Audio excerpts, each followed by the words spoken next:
नमस्कार, आप देख रहे हैं ब्रेकिंग न्यूज और मैं हूं आपके साथ परवीन शेख। इस वक्त की बड़ी खबर यूपी के संभल से आ रही है। संभल की शाही जामा मस्जिद में आज जुमे की नमाज पढ़नी है, जिसको लेकर सुरक्षा के मद्देनजर 3 लेयर की सुरक्षा व्यवस्था की गई है और यहां पर इसके साथ ही किसी भी तरह की अनहोनी से निपटने के लिए भी पूरी तरह से प्रशासन भी अलर्ट है। और इस बीच समाजवादी पार्टी के सांसद जियाउर रहमान बर्क का एक बड़ा बयान भी सामने आया है, जो सीधे तौर पर यूपी पुलिस की कार्रवाई और उसकी जांच पर सवाल उठाता है। इसी पर ज्यादा चर्चा के लिए मेरे साथ जुड़ चुके हैं मेरे सहयोगी अखिलेश। अखिलेश, संभल पर जो विवाद है वो फिलहाल और ज्यादा तूल पकड़ता नजर आ रहा है और संभल विवाद में एक के बाद एक कई जो आरोप हैं वो समाजवादी पार्टी की तरफ से लगाए जा रहे हैं। बिल्कुल, देखिए आरोप पर आरोप तो शुरुआत से ही लगाए जा रहे हैं और संभल के जो तार हैं, जो हिंसा हुई थी उसके तार सीधे तौर पर समाजवादी पार्टी से जुड़ रहे हैं। तो इसमें जाहिर सी बात है वो जानबूझकर अपना बचाव रखने के लिए सिर्फ आरोपों की एक झड़ी लगा रहे हैं, ताकि जो जांच पुलिस और उसके अलावा प्रशासन कर रहा है उस जांच में जानबूझकर खलल पड़े और इनकी सच्चाई बाहर निकलकर सामने ना आए। वहीं आज जुम्मे की नमाज है और जुम्मे की नमाज से एक सीधा कनेक्शन जुड़ता है पिछले महीने से, यानी 19 तारीख को, जब चुनाव के एक दिन पहले यूपी विधानसभा के उपचुनाव जब होने वाले थे उससे एक दिन पहले जब संभल में चंदौसी कोर्ट में याचिका डाली गई थी, तो उसके बाद जांच हुई उस दिन और उसके 3 दिन बाद यानी 22 तारीख को फिर से जुम्मे की नमाज पढ़ी थी और उस दौरान एक बड़ी भीड़ इकट्ठा की गई थी। हजारों की संख्या में जुम्मे की नमाज अदा करने के लिए लोगों को जानबूझकर जुटाया गया था और उसे जुटाने वाली भीड़ के मुखिया बने थे जियाउर रहमान बर्क के पिता। और उसके बाद पुलिस ने उनके ऊपर मुचलका भी लगाया था और उनके साथ अन्य लोगों को भी नजरबंद किया हुआ था। फिर इसके 2 दिन बीतने के बाद यानी कि 23 तारीख को जब चुनाव के परिणाम आ गए थे, तो उसके बाद 24 तारीख को संभल की हिंसा हुई और हिंसा कारित होने के पश्चात तमाम तरीके के वीडियो सामने आए, तमाम तरीके के ऑडियो सामने आ रहे हैं, जिनसे साफ तौर पर जाहिर हो रहा है कि संभल हिंसा हुई नहीं बल्कि इसे कराया गया था। और इसके तार सीधे तौर पर जब समाजवादी पार्टी से भी जुड़ रहे हैं, तो ऐसे में एक वीडियो का हवाला देकर संभल के सांसद, सपा सांसद जियाउर रहमान बार बार यह जिक्र कर रहे हैं कि पुलिस द्वारा गोलियां चलवाई गई थी, जबकि पुलिस की जांच में यह साफ तौर पर पता चला है कि ये जो गोलियां, जो खोखे बरामद हुए हैं, वो पाकिस्तान और अमेरिका से बने हुए गोलियों के खोखे हैं। इसके अलावा संभल में आज चुकी जुम्मे की नमाज अदा की जानी है। जुम्मे की नमाज को लेकर संभल में हाई अलर्ट है। 10 पीएसी की कंपनियों को वहां पर तैनात किया गया है। इसके अलावा आरएएफ, आरआरएफ और साथ ही पुलिस प्रशासन पूरी तरीके से चप्पे चप्पे पर निगरानी रखे हुए और साथ ही यहां 3 स्तर पर निगरानी रखने के लिए चाक चौबंद व्यवस्था की गई है, जिसको लेकर ड्रोन कैमरे से भी निगरानी रखी जा रही है। साथ ही साथ पुलिस गश्त भी कर रही है विभिन्न इलाकों में और इसके अलावा जो कैमरे लगाए गए हैं पुलिस के द्वारा, ड्रोन कैमरे के साथ साथ सीसीटीवी के जरिए भी यहां पर निगरानी रखी जा रही है। 3 स्तर पर इसकी सुरक्षा को ध्यान में रखा जा रहा है। अखिलेश, जो जियाउर रहमान बर्क ने आरोप लगाए हैं कि यहाँ पर जो 5 लोगों की जान गई है वो पुलिस की गोली से गई है और कह रहे हैं इसके सबूत भी है, लेकिन वो सबूत पेश क्यों नहीं कर रहे हैं? क्योंकि खुद उनके ऊपर भी एफआईआर दर्ज की है, उसके बावजूद सिर्फ बयान दे रहे हैं लेकिन सबूत नहीं। देखिए, यही बात अभी मैंने बात कही कि भाई जाहिर सी बात है कि जो पुलिस की ओर से जांच की जा रही है और जो सच्चाई सामने आ रही है उसे झुठलाने की कोशिश करते हुए ये आरोप पर आरोप लगाए जा रहे हैं और आरोपों की झड़ियां तैनात करके पुलिस के ऊपर या प्रशासन के ऊपर ही ये लगाए जा रहे हैं, जबकि असल लड़ाई यहां पर संभल के सांसद और संभल के विधायक के बीच रही है, तुर्क और उसके अलावा पठान मुसलमान के बीच में, यानी कि जो असली और नकली मुसलमान के बीच में है लड़ाई, वही चल रही थी। इसके अलावा यूपी में इस समय सिर्फ संभल ही नहीं है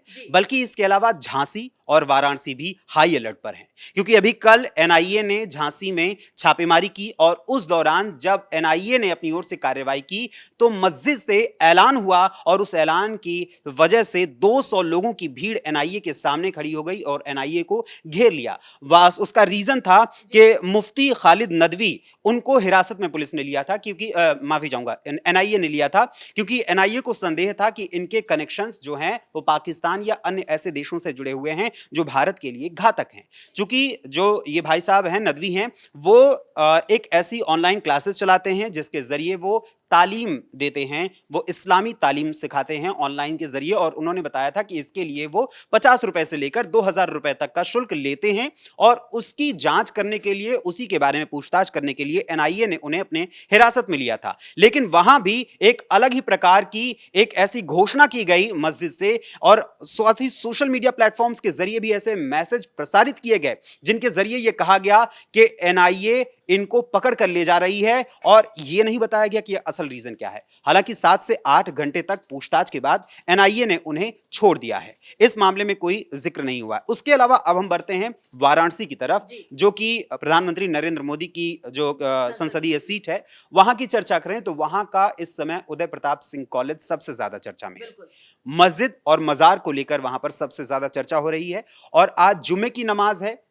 पुलिस वहां पर 2400 घंटे पहरा दे रही है यूपी कॉलेज के बाहर, और यूपी कॉलेज के बाहर पुलिस जहां 2400 घंटे पहरा दे रही है तो वहीं एआईएम की ओर से इस मांग की गई कि मस्जिद में नमाज अदा करने का हमें अवसर दिया जाए, हमें मौका दिया जाए जुम्मे के अवसर पर, और साथ ही उसका ताला भी खोल दिया जाए। यानी अप्रत्यक्ष रूप से जहां पर विवाद चल रहा है वहीं पर जाकर आपको नमाज अदा करनी है। जब 1991 के एक्ट की बात आती है तब आप उसके लिए हो हल्ला करते हैं। जब हिंदू पक्ष किसी बात की जांच करने के लिए कहता है तब आप हो हल्ला करते हैं और सुप्रीम कोर्ट का दरवाजा खटखटा देते हैं। और हमारे देश के माननीय सुप्रीम कोर्ट की ओर से आदेश भी आ जाता है कि किसी भी प्रकार की ऐसी याचिका पर सुनवाई नहीं होगी जो कि प्लेसेस ऑफ वर्शिप एक्ट 1991 से संबंधित हो। जबकि 2022 में पूर्व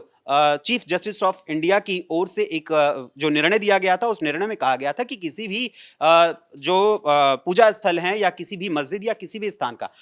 अगर उसका सर्वे करने की याचिका डाली जाती है या जांच करने की बात कही जाती है तो यह सरासर गलत नहीं है, ऐसा कर दिया जा सकता है। और उसी के आधार पर तमाम तरीके की याचिकाएं डाली गई थी जिसको आधार बनाकर मुस्लिम पक्ष की ओर से अपनी दलील दी गई थी। और मुस्लिम पक्ष की ओर से वक्फ बोर्ड ने भी एक चिट्ठी लिखी थी 28 नवंबर को। वक्फ बोर्ड ने नहीं बल्कि all India Muslim personal law board ने एक चिट्ठी लिखी थी 28 नवंबर को सुप्रीम कोर्ट को संबोधित करते हुए, और उसमें आखिरी पैराग्राफ में धमकी दी गई थी कि अगर आपने हमारी बात नहीं सुनी, हमारे अनुसार भी आपने कार्य नहीं किया तो जो कुछ भी देश में विध्वंसक होगा उसके आप और केंद्र सरकार जिम्मेदार होगी। लेकिन अभी भी मुस्लिम संगठन जो हैं वो पूरी तरह से, चाहे वो वर्शिप एक्ट हो, वक्फ बिल हो, उसको लेकर विरोध कर रहे हैं। जेपीसी में भी अपना विरोध जताया गया है। लेकिन अचानक से यूपी की कई मस्जिदों पर, दरगाहों पर लेकर इस तरह के विवाद जो हैं वो सामने आ रहे हैं। ये एक टाइम में ये एक पूरी प्लानिंग है या फिर ये कहें कि मामला अब जो है वो वक्त आ गया है, इसलिए हिंदू संगठन और मुस्लिम संगठन आमने सामने? देखिए, जो प्लेसेस ऑफ वर्शिप एक्ट है उसके अनुसार ये बताया गया था 1991 में कि 15 अगस्त 1947 के दिन जिस अवस्था में पूजा स्थल या जो भी स्ट्रक्चर जिस भी वर्शिप प्लेसेस के हैं वो वैसे के वैसे ही बने रहेंगे। लेकिन भारत का इतिहास 15 अगस्त 1947 से शुरू नहीं होता, वहां से आजादी जरूर मिली है। हमारे देश का इतिहास सालों साल पुराना है। हमारी सनातन संस्कृति अनंत काल से चलती आ रही है और अनंत काल तक चलती जाएगी, जैसा सभी जानते हैं। लेकिन उसके बावजूद भी जानबूझकर 15 अगस्त 1947 को सिर्फ कोट किया गया था। उसका कारण सिर्फ इतना था, एक तो उस समय अयोध्या की बाबरी मस्जिद का मुद्दा सबसे ज्यादा हाईलाइटेड था, साथ ही मथुरा और काशी का मुद्दा उस समय आगे चलकर विवाद न बने, इसको सोचकर वहां पर कोशिश तो की गई थी। लेकिन मूल उद्देश्य उसका था कि किसी भी तरीके से जो मुस्लिम वोटर्स हैं वो कांग्रेस के पास आ सके, इसीलिए प्लेसेस ऑफ वर्शिप एक्ट को लाया गया था पीवी नरसिम्हा राव की सरकार के द्वारा। इसके अलावा जब प्लेसेस ऑफ वर्शिप एक्ट को आज आधार बनाकर यह कहा जा रहा है कि इसका संरक्षण किया जाए, सुप्रीम कोर्ट के द्वारा कहा जा रहा है, तो सुप्रीम कोर्ट की ओर से संरक्षण करने की मांग की जा रही है। तो उसके 4 साल पहले, आज से लगभग 4 साल पहले 2020 में एक याचिका हिंदू पक्ष की ओर से भी इसी वर्शिप एक्ट को लेकर एक डाली गई थी, जिस पर आज तक पूरी तरीके से सुनवाई पूर्ण नहीं हो पाई है और उसकी सुनवाइयां लगातार टलती चली जा रही हैं। तो उसमें सवाल नहीं उठता है कि भाई आखिर ऐसा क्या है कि पिछले 4 सालों से किसी एक्ट को लेकर अगर याचिका पुरानी डाली गई है तो उस पर सुप्रीम कोर्ट सुनवाई क्यों नहीं कर रहा है, जबकि अब ताजा मामला जब गया है सुप्रीम कोर्ट तो उस पर बवाल हो रहा है। उस पर सुप्रीम कोर्ट आदेश दे रहा है कि भाई किसी भी प्रकार की कोई याचिका सर्वे आदि कराने के लिए नहीं डाली जाएगी। अब बात आती है कि आपने पूछा कि यहां इस समय लगातार एक बड़ी संख्या में एक के बाद एक मस्जिदों के सर्वे कराने की बात क्यों सामने आ रही है। और दूसरी चीज आपने कहा कि वक्फ बोर्ड और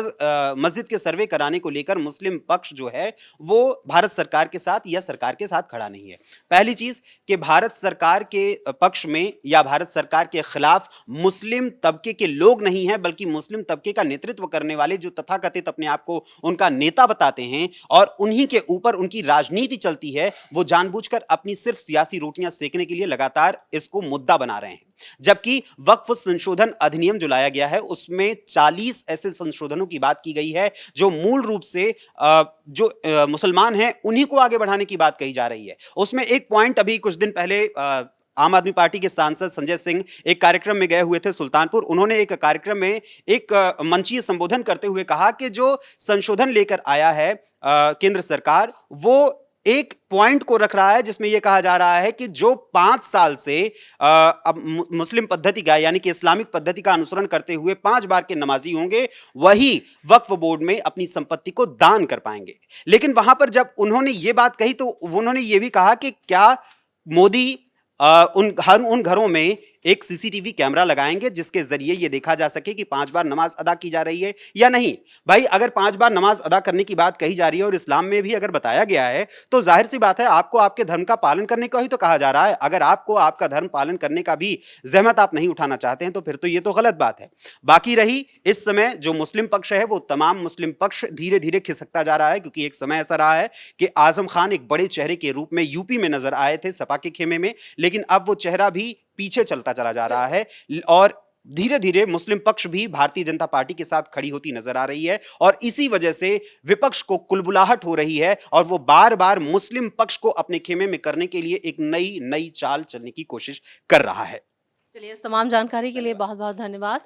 तो संभल के साथ साथ झांसी और वाराणसी में भी जुमे की नमाज के मद्देनजर जो सिक्योरिटी जो व्यवस्था है उसे चाक चौबंद किया गया है, किसी भी तरह की अप्रिय घटना ना हो। ऐसे में यहाँ पर यूपी पुलिस की चुनौतियां ज्यादा बढ़ी हुई हैं, लेकिन अचानक से मस्जिदों के सर्वे और वक्फ बोर्ड वर्शिप एक्ट को लेकर जिस तरह से हो हल्ला मुस्लिम संगठन उठा रहे हैं उसमें भी कई सवाल खड़े होते हैं। तो मेरे साथ ब्रेकिंग न्यूज में इतना ही। कैमरामैन राजकुमार के साथ मैं परवीन शेख, कैपिटल टीवी।